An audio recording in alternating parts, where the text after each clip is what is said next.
What's going on, y'all? Psych Perspectives, giofvcks. And I had a breakthrough. So, again, in this self-care healing journey, I want to reiterate that healing is not linear and it's not something that happens overnight. It's a process. Some days are better than others.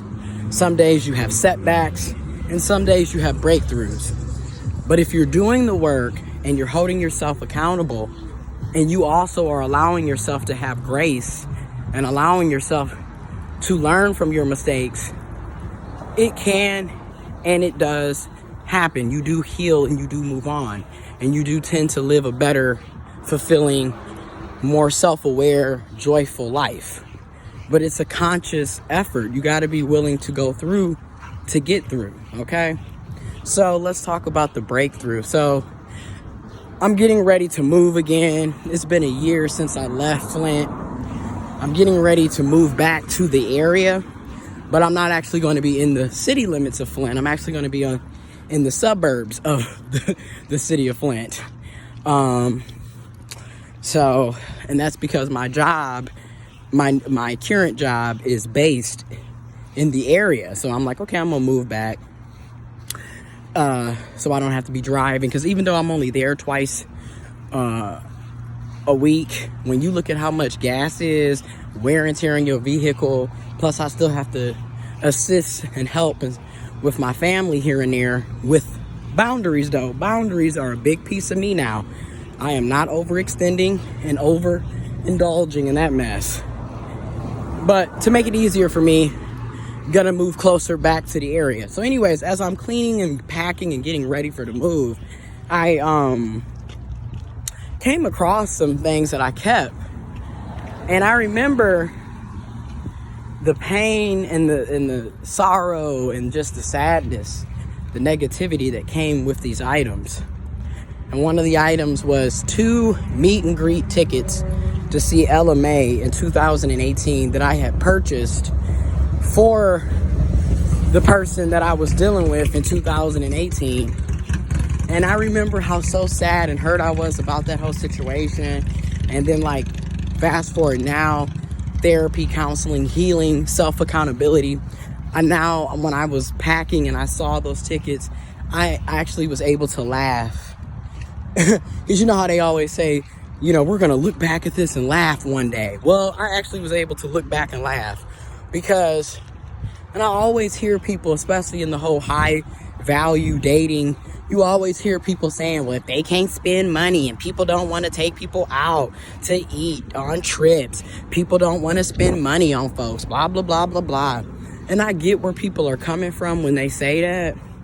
I get it to a certain extent.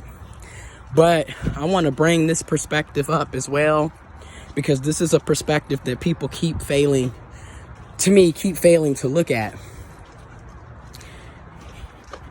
It's not so much that people don't want to, it's not so much that in every situation that people don't want to buy or spend money on folks. It's just that for some of us, we spent money on people who was taking us for advantage, that was literally just using and abusing us. Why should somebody be buying you gifts, buying you concert tickets, taking you out to eat, you know, and spending all of this money, time, energy, resources, emotional support, emotional labor? Why should people be doing this for you, just for you to turn around and to be lying, playing games, manipulating, and literally just using them for what they can get you? So I get why people don't want to spend money on y'all, because I had to learn the hard way.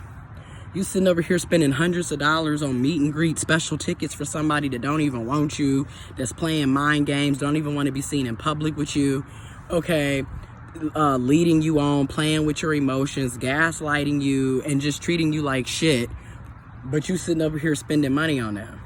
This is why some of us have decided, no, we're not finna be sitting up here spoiling grown-ass men and women and people. Again, them days is long gone. Okay, also, this same person, we had planned originally in 2018. I can look and laugh about it now, and I'm able to talk about it more because I am healing. You know, I was quiet for years on what I went through, and now I'm able to discuss what I went through from a logical standpoint without me being angry, without me being sad, without me being hurt, without me being bitter about it. And again, 3 years later, I'm here. Again, like I said, healing doesn't happen overnight. It's not linear, okay? It's a process. So this same person discarded me December 15th. Really, when you think about it, discarded me the day, Thanksgiving Day of 2018, but the official discarding was via text December 15th, 2018. 2 weeks before our planned trip to Canada, we had already paid for the Airbnb, paid for the tickets to the events that we were going to be going to and everything. And then I was discarded 2 weeks before this event because the whole gist was we were going to go to Canada with a group of my friends. Again, we never hung out with any of his friends. He was always tagging along and attaching himself to whatever I was doing. Keep in mind, I wasn't even allowed to hang out with my friends unless this person was there because he never wanted me to hang out with other people. Again, these are all red flags. Looking back, hindsight is 2020.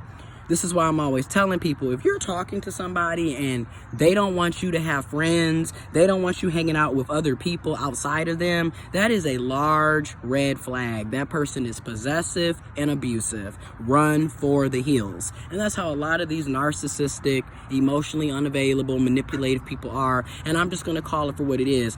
A lot of cis men act like this. This is why I be saying you have to be careful with these possessive people. And don't get me wrong, you have cis women, trans men, trans masculine folks, trans feminine people, non-binary people who also participate in this narcissistic, controlling, possessive, really just toxic. You don't want to be around people who are like that.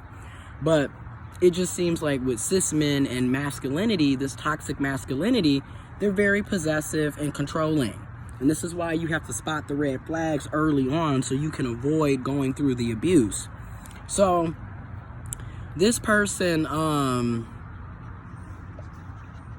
discarded me, and mind you, I had already paid for all of the tickets, paid for the Airbnb, and that was it. So that's why now for me, you can miss me with the superficial shit. I'm not spending money on you. I don't know anything about you. Again, I know personally I have the capabilities of being a great boyfriend, husband, significant other, partner. I have the capabilities of loving and reciprocating if I choose to, when I'm ready to. And don't get it misconstrued. I'm not interested in no serious relationship right now. I am focused on me and my healing. Which brings me to the next point of this video. When you go through negative situations, traumatic situations, please take the time to heal and focus on you. Stop monkey branching from one relationship to the other. After 2018, I've been to myself ever since. And then I had a slight issue in 2019, but I was able to spot the red flags early on and exit stage left. And honestly, I am going to continue to be purposely single. And then number two, I'm non-monogamous. And I am all for poly and open relationships. I'm not interested in monogamy. I'm not interested in being tied down to one person. And I know that. And then, like I said, I'm focused on my own self-care journey, my own healing.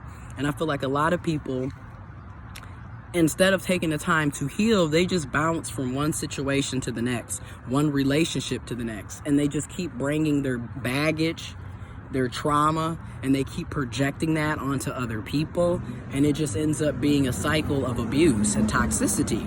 A lot of people are afraid to be single and to be by themselves. And, you know, I can't tell you what to do. I can only suggest you take the time to self-care and heal. You know, stop jumping from person to person. Learn how to be single and learn how to focus on self.